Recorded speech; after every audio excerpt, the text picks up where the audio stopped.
Annie, you want to start tonight? Okay. Jacob now settled in the land of his fathers, sojourning in the land of Canaan. This is the family history of Jacob. When Joseph was 17 years old, he would tend the flock alongside his brothers. He was an attendant, along with the sons of Bilhah and Zilpah, his father's wives, and Joseph would bring malicious reports about them to their father. Yet Israel loved Joseph better than other sons, for he was to him the son of his old age. He therefore made him a coat of many colors. When his brothers saw that he was the one their father loved more than any of his brothers, they hated him and could not bear to speak peaceably to him. Okay, Joseph dreamt. I can. Okay, let me hold on for just 1 second. Where it says a coat of many colors, keep that in mind because the coat of many colors is going to show prominently in the story of the Exodus, because this is how Moses found out that that was actually his house, because his mother was wearing a coat of many colors like the one that he had when he was a baby. Okay, the colors that they were using were actually beautiful, styles. So Moses' mother wrapped them up in a coat that had their colors for their home. When Moses was picked up, the old lady that was there, she kept the coat of many colors. So when Moses went to find out whether or not his mother was actually his biological mother, she kept saying no. But he said, so how come you are sitting on a coat that is the same as the one I have? I didn't know that story. Continue, please. Joseph dreamt a dream one time, and when he told it to his brothers, they hated him all the more. He said to them, "Do you hear this dream that I dreamed? There we were, tying up sheaves of wheat in the field, when my sheaf rose up and stood up straight. Your sheaves then paraded in a circle around mine and bowed down to my sheaf." His brothers said to him, "Are you so certain you will reign over us? Do you really expect to rule us?" So they hated him all the more for his dreams and for his words. He dreamt yet another dream and recounted it to his brothers, saying, "Look now, I have dreamt another dream. And look, the sun, the moon, and 11 stars were bowing down to me." But when he recounted it to his father and his brothers, his father rebuked him, saying, "What is this dream that you dreamt? Your mother, your brothers, and I? Must we really come to bow down to the ground before you?" His brothers detested him, but his father kept the matter in mind. And when his brothers went to tend their father's flock at Shechem, Israel said to Joseph, "Surely your brothers are tending the flock at Shechem. Come, let me send you to them." He answered, "Here I am." Israel then said to him, "Pray go see how your brothers are and how the flock is doing, and bring me back word." So he sent him from the valley of Hebron and came to Shechem. There a man happened upon him as he was wandering in the countryside. The man asked him, "What are you looking for?" He said, "I'm looking for my brothers. Can you tell me, please, where they are tending the flock?" The man said, "They left this place, yes. I heard them say, 'Let's go to Dothan.'" So Joseph went after his brothers and found them at Dothan. They saw him in the distance, and before he neared them, they wickedly plotted against him to bring about his death. They said to one another, "Here comes that master of dreams. Now then, let us kill him and throw him into one of these pits and say, 'A wild animal devoured him.' Then we'll see what becomes of his dreams." But when Reuben heard this, he saved him from their hands by saying, "Let us not strike him a mortal blow." Reuben said to them, "Do not shed blood.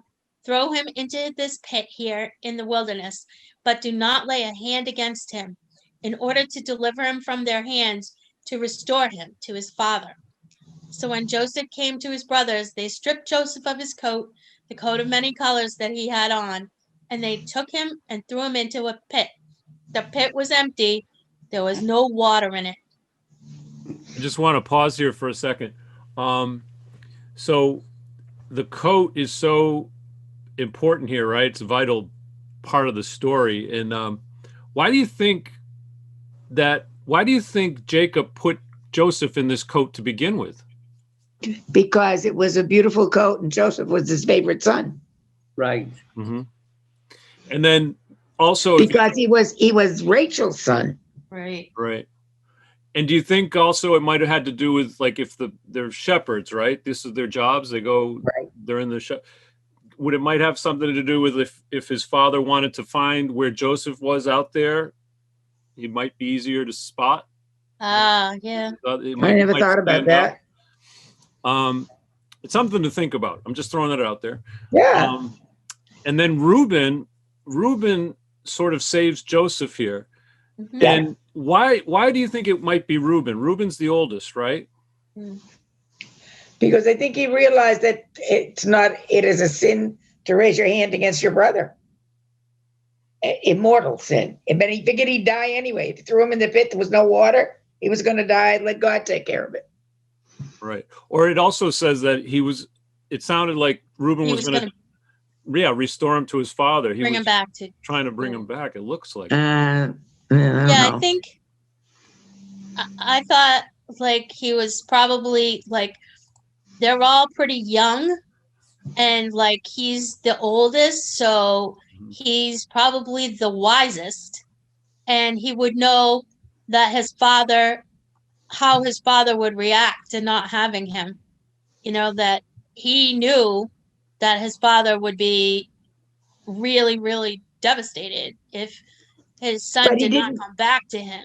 And but he would be the one that would be counted on to take care of his father if that happens. Annie, except that what happens is they bring the coat back to the father with blood on it and said that a wild animal killed him.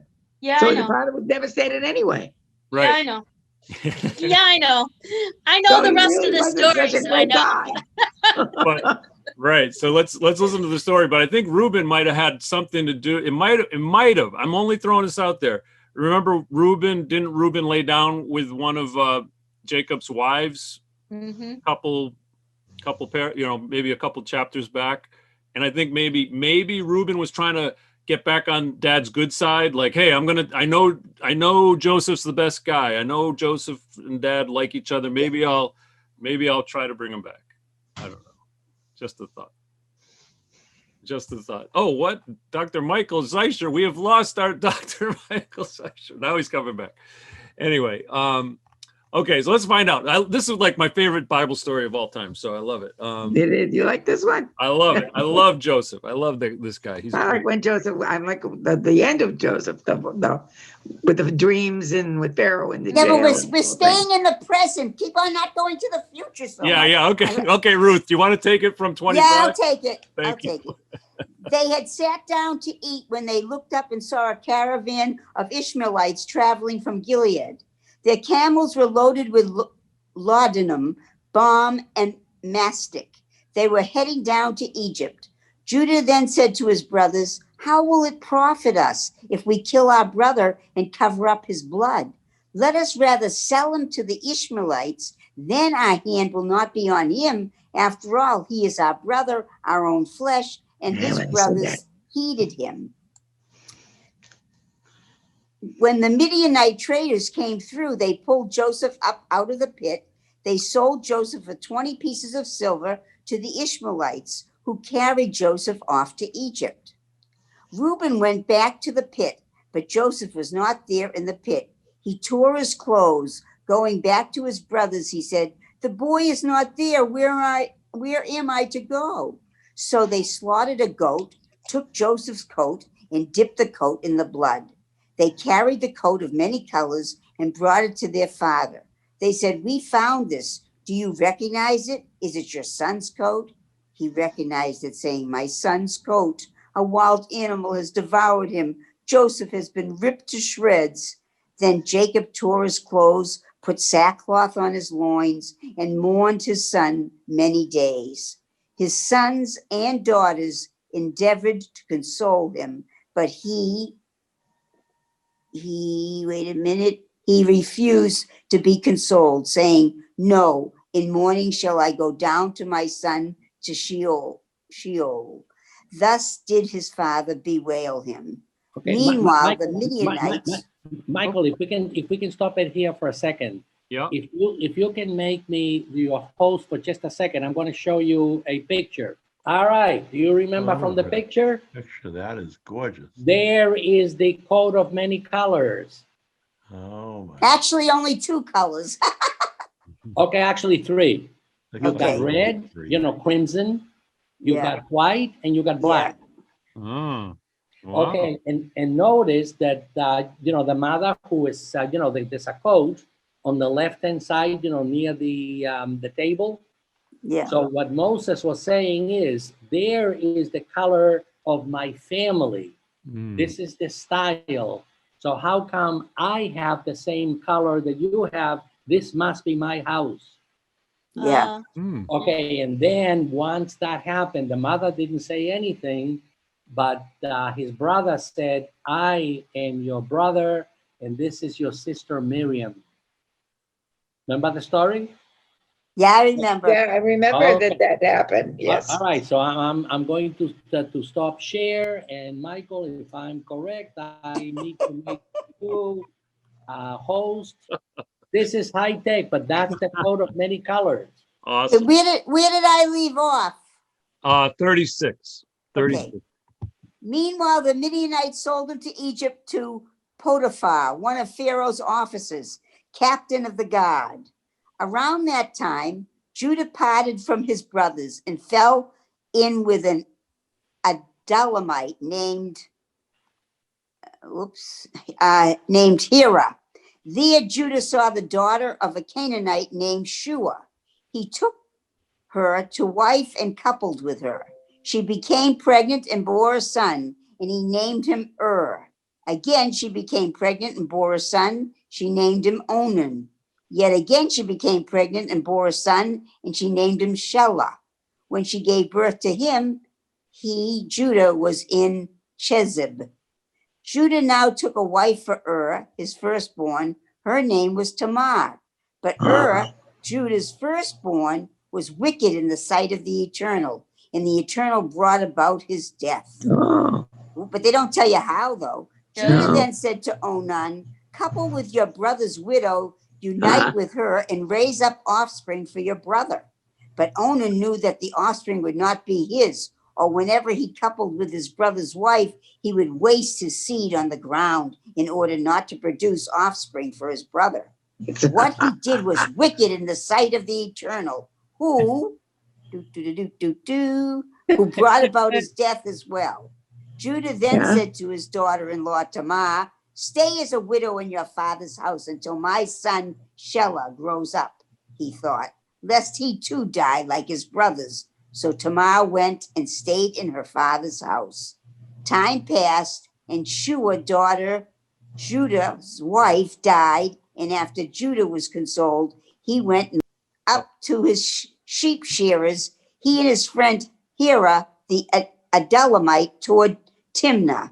When Tamar was told, look, your father-in-law is going up toward Timnah to shear his sheep, she discarded her widow's garb, covered herself up with a veil, wrapped herself up, and stationed herself at the entrance to Enaim on the way to Timnah, for she saw that Shelah had grown up, yet she had not been given to him as a wife.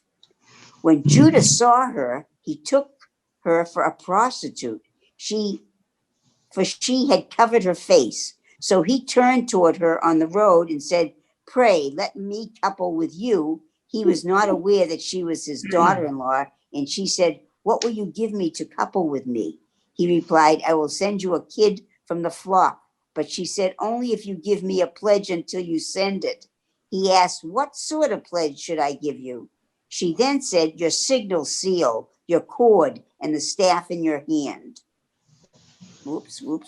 Okay. So he gave to her and coupled with her, and she became pregnant by him. When he got up and get left, pregnant quick. when he got up and left, she discarded her veil and put on her widow's garb. But when Judah sent the kid by way of his Adullamite friend to redeem the deposit from the woman, he did not find her. And when he asked the people of her place, where is this Quartzinen, the one of her place? Where is that Quartzinen, the one at the crossroads? They replied, there wasn't any Quartzinen here. He then returned to Judah. I don't know what a Quartzinen is. It is a He then courtesan. returned to Judah and said, Courtesan. I did not find her. Moreover, the people of the marriage to Tamar, as he should have done. No. Oh, I'm sorry. Commentary. I'm reading. Okay. Ruth, the word is courtesan.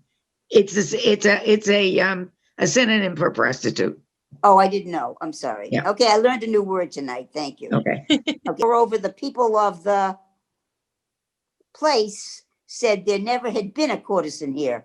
Judah then said, let her keep it, lest we become a laughing stock. I did send this kid, though you could not find her. Then after about 3 months, Judah was told, Tamar, your daughter-in-law, has played the whore, and now she has even become pregnant by whoring. And Judah said, bring her out and let her be burned. Brought out she was, but she sent to her father-in-law saying, the man to whom these belong made me pregnant. Acknowledge those whose signet seal, cords and staff there are. Judah recognized them and said, she is more in the right than I, for certainly I did not give her to my son Shelah, and he never touched her again. When she was giving birth, lo, she had twins in her belly. And just as she was giving birth, one put a hand out, and the midwife took it and tied a crimson thread on its hand, saying, this one, not too quick. This one came out first. But when it pulled the hand back, look, its brother came out. So she said, what a breach you have breached. And she named him Perez. Afterwards came his brother, on whose hand was the crimson thread, and she named him Zerah. Is there any significance to these names? There must be. Well, I'd like to know what they are. Okay. I don't know. We go down here, the crimson thread, is to make sure. Well, if you take a look at the bottom, Yeah. Michael, That's before what you change That's what we're doing. Yeah. Okay. If you take a look at, whoops. Okay, you moved it. Zera means brightness. See it there? Right. Yeah. Yes, brightness. Means- Yeah. Okay, so apparently, and Perez means breach. Oh, Oh, that's why. Yeah, that's why she named him Paris. There's a breach. Okay. Okay. I get it. Okay. All right. And I Okay. think the purpose of that story was to show of how Judah didn't deal with Tamar properly He didn't. with Shayla. And of course, yeah, the whole other part Right. was pretty. It's interesting though. If she was just a prostitute, he was okay with it. I just think that's funny, to me. Well, the whole thing is disgusting, but that's. I know, but really, it's so. I mean, they everybody's sleeping with everybody's husbands, wives, sisters, brothers. Yeah. It's so. Those were the days, right? Yeah, wonderful. Those Thank you were very the much. days, Please. my friend. Didn't say that. Well, no, it's like women didn't have any say in anything. They were That's for property. sure. It's ridiculous. They were Property. property. It's lousy. Yes. All right. So should we pick it up at 39? We're back to Joseph. So that was kind of like Judah's little side story. Now we go back to Joseph. That's good. Who would like to read? How about Jordan? I'm ready. I was thinking of volunteering. Yes, now Joseph was brought down to Egypt, and Potiphar, one of Pharaoh's officers, captain of the guard, an Egyptian man, purchased him from the Ishmaelites who had brought him down there. But the Eternal was with Joseph. He was a man who prospered. Now that he was in the household of his Egyptian master, his master saw that the Eternal was with him, and that the Eternal was prospering whatever he touched. Joseph therefore found favor in his sight and ministered to him. He, Potiphar, gave him authority over his household and placed all that he owned in his hand. From the time he gave him authority over his household and over all that he owned, the Eternal blessed the house of the Egyptian on account of Joseph. The blessing of the Eternal was on all that he owned in the house and in the field. He left all that was his in Joseph's hand and gave no thought to what he had other than the food he ate. Now Joseph happened to be fair of form and fair of appearance, a nice looking fella. And after all this, his master's wife set her sights on Joseph. Oh my goodness, more of that. Told you, everybody's been, jeez. They're all prostitutes in those days, whatever. And after all this, his master's wife set her sights on Joseph and said, lie with me. But he refused. Oh my goodness, that's gutsy. But he refused, saying to his master's wife, look, my master gives no thought to what is in this house. All that he owns, he has put into my hands. There is none greater than I in this house. He has withheld nothing from me other than you, inasmuch as you are his wife. How then could I do this great evil and thus sin against God? And so she would sweet talk Joseph day after day. Boy, she must have really liked him. But he did not heed her plea. He was bored. To lie. He would not heed her plea to lie by her and be with her. On one such day, when he came into the house to do his work, and not one of the people of the household was there in the house, she took hold of him by his garment, saying, lie with me. He left his garment in her hand, fled, and ran outside. Oh my goodness. When she saw that he had left his garment in her hand and fled outside, she summoned her household servants and spoke to them, saying, see, he brought us a Hebrew man to toy with us. He came to me to lie with me, and I cried out in a loud voice. When he heard me raise my voice and cry out, he left his garment with me and fled and ran outside. She's a hooker and a liar. My goodness. And she kept his garment with her until his master came home. My goodness. They're all bad. The plot thickens, though. Yeah. All right. She spoke to him in this manner, saying, the Hebrew slave whom you brought to us came to me to toy with me. But when I raised my voice and cried out, he left his garment near me and fled and ran outside. When his master heard his wife's words, namely, your slave did these things to me, he was really enraged. So Joseph's master took him and gave him over to the prison, the place where the Pharaoh's prisoners are kept. And there he remained in the prison. Yet the Eternal was with Joseph and extended kindness to him and lent him grace in the prison warden's sight. The prison warden put all the prisoners of the jail in Joseph's hands. Oh my goodness. And whatever was done there was his doing. The prison warden never saw anything amiss with him because the Eternal was with him and because whatever he did, the Eternal prospered. I don't know. You want somebody else to keep reading or I'll keep going? How about Cynthia? I know this is a long one, I think, tonight. Yeah, Cynthia, if we could. All this cupbearer of the king of Egypt and the baker offended against their master, king of Egypt. And Pharaoh was furious at his two officers, at the chief cupbearer and at the chief baker. He placed them under guard in the house of the captain of the guard in the prison, the very place where Joseph was confined. The captain of the guard assigned Joseph to them. He waited on them, and they were sometime under guard. They dreamt a dream, and the two of them, the cupbearer and the baker of the king of Egypt, who were held in the prison, each one's dream falling on the same night, each one's dream with its own meaning. When Joseph came to them in the morning, he saw that they seemed out of sorts. He asked Pharaoh's officers who were with him under guard, why are you so downcast today? Can everyone hear Cynthia? Off and on. It's kind of broken up. It's broken up. Yeah. It's not her fault. It's the microphone or something. It's the internet or something's. So the problem probably lies within this system. Yeah. I can't hear you well and so on. I'll have to see if one of my kids can figure it out. Okay. All right. So who would like to read Bracha? Yes. I think, what are we on? 5? 5. 8. Oh, 8. 8. Oh, 8. Okay. 8? Yeah. Right. Yeah. So they said to him, we each dreamt a dream, but there is no one to interpret it.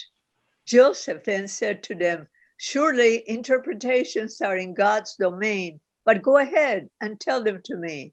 The chief cupbearer then recounted his dream to Joseph, saying to him, in my dream, there was a vine in front of me, and on that vine were 3 branches. Barely had it budded when its blossoms flowered, its clusters ripened with grapes. Pharaoh's cup was in my hand, and I took the grapes and squeezed them into Pharaoh's cup and put the cup in Pharaoh's palm. Joseph then said to him, this is the meaning, the 3 branches and 3 days. In 3 days' time, Pharaoh will. Joseph then said to him, this is its meaning. The 3 branches are 3 days. In 3 days' time, Pharaoh will lift up your head and restore you to your post. You shall again place Pharaoh's cup in his hand, as you used to do when you were his cupbearer. Only call me to mind when it goes well for you, and keep faith with me. Commend me to Pharaoh and get me out of this. Nice.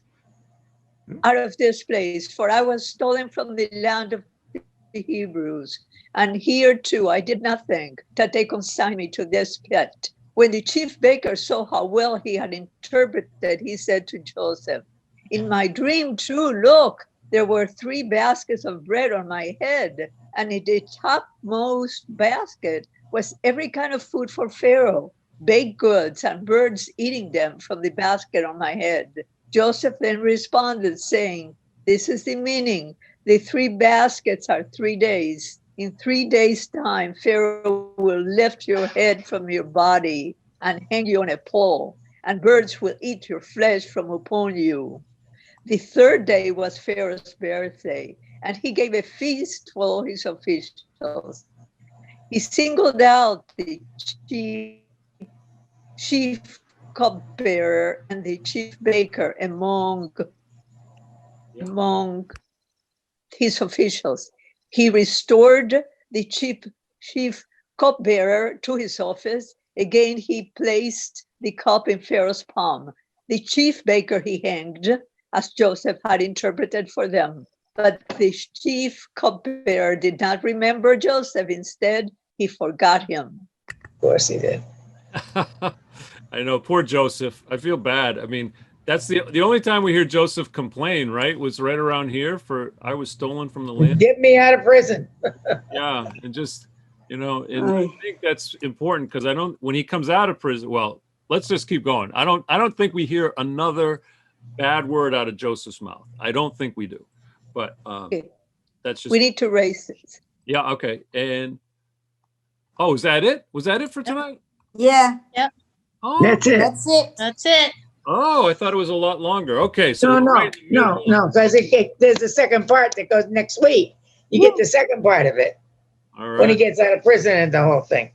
All right. Any other comments or anything? I mean, this is I guess it's a good place to keep it. There's Joseph. just so much there's so much deceit in this whole pasha. Yeah, there's a lot. There's so I much. mean, these people are just, they're just that nice. Horrible.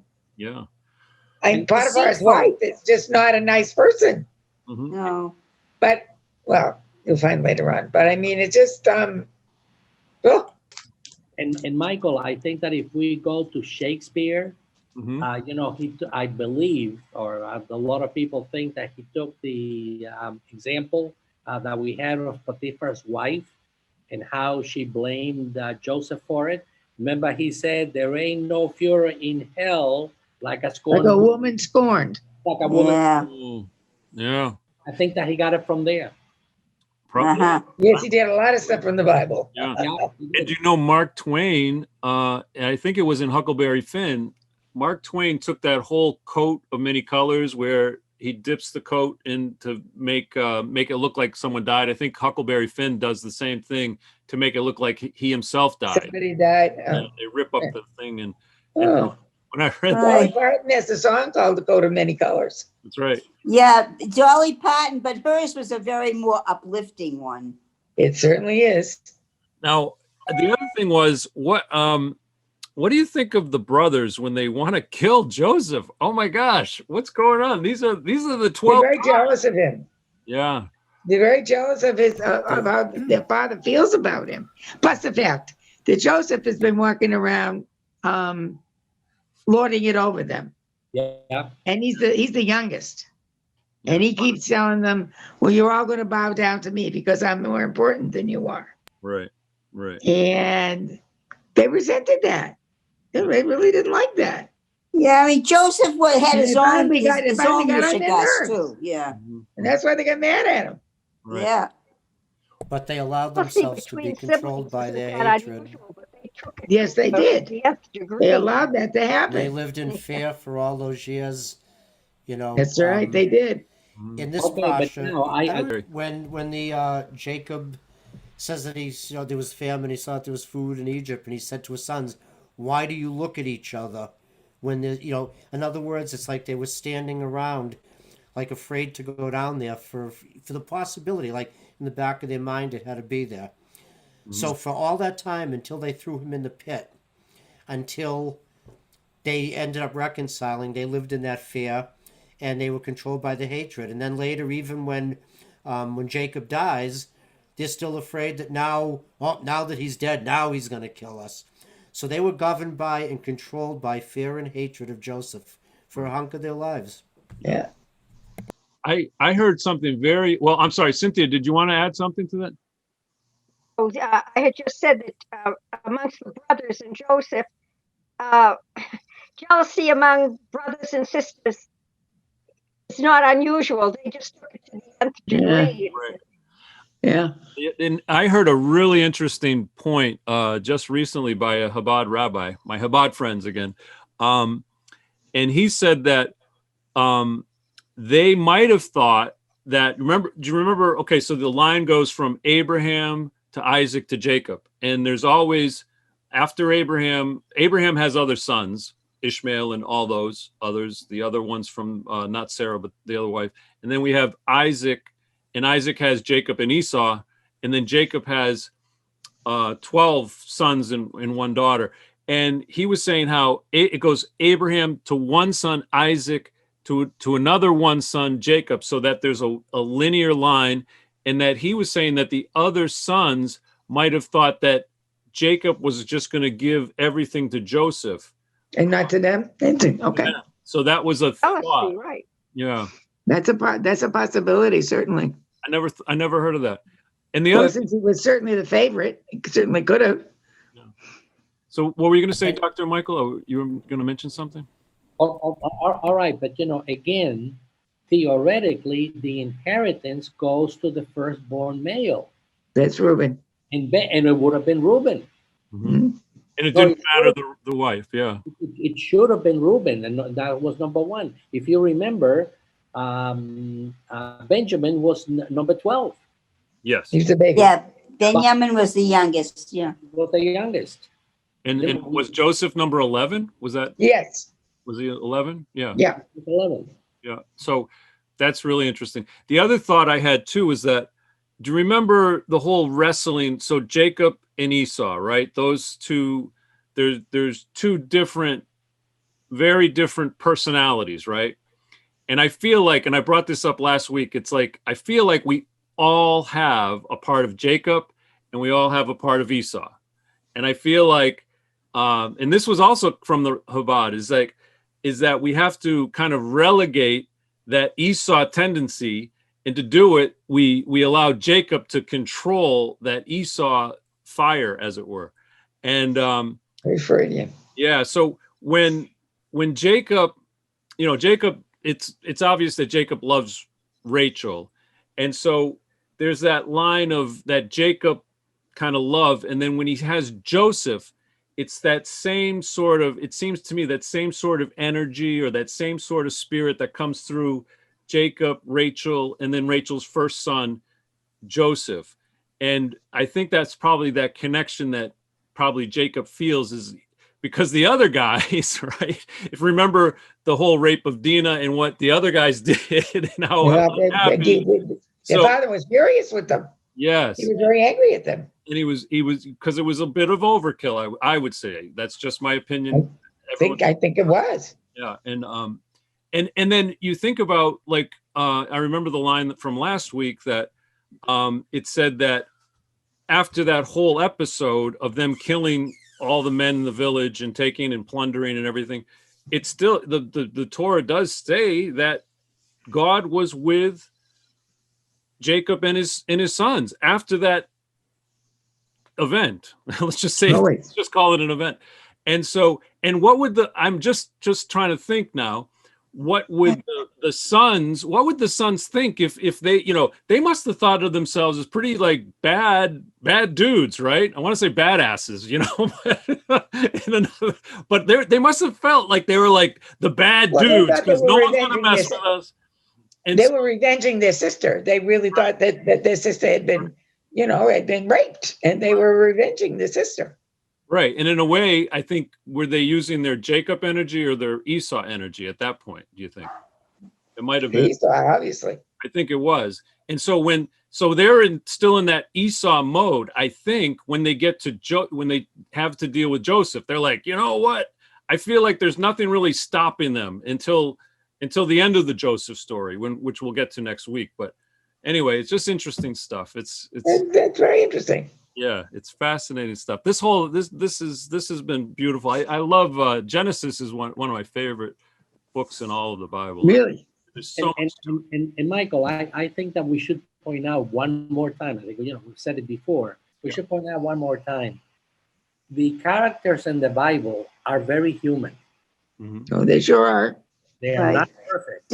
I look at this whole thing about jealousy within siblings. That's how I look at this whole thing. Mm-hmm. Mm-hmm. Jealousy everywhere. Yeah. There's a lot of it. But the parents kind of create it, though, because like Jacob himself was favored by his mother. Esau was favored by his father. Right. It just goes down the line. And that's what happens in families. Yeah. Certainly does happen in families. The parents can create that. Mm-hmm. Yeah. So Ruth, you probably were the favorite, am I right? No, it was the complete opposite. My brothers beat the hell out of me. Oh. So you're a Joseph. No kidding. My toughened you brothers up, though. hated Made me you what because you are today. my father died when I was 5 and they had to take care of me. And so to this day, they hated me because of that. Oh. No, it was the opposite. Why not? Don't you think that Joseph could have handled it better? Had he been quieter? Why did he have? Yes, if he wasn't so boastful to his brothers. Yeah. And he said it more than once. Why did he have to carry a bad report of his brothers to his father? He did it all. He was very not nice. I was at all. reading on this last night, and he may not have been correct anyway. He told his father that his brother eating meat from animal. And what I was reading goes to a whole explanation. Joseph may have been wrong. Mm-hmm. And he did not have to talk so much. He could have been more reserved and just handled the whole situation better. He could have understood that he was on dangerous ground. And he should have been more careful with what he said. Well, he thought he could get away with it because it was his father's favorite, and he could do whatever he wanted. He was a little conceited in many ways. He was. Many ways. Very conceited, yeah. But I think that these are very young men. Yes, and that they don't have their mother is dead. Yeah.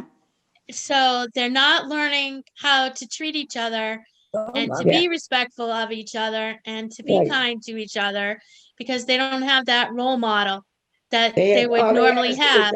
Right. Their parent, he's really, really old.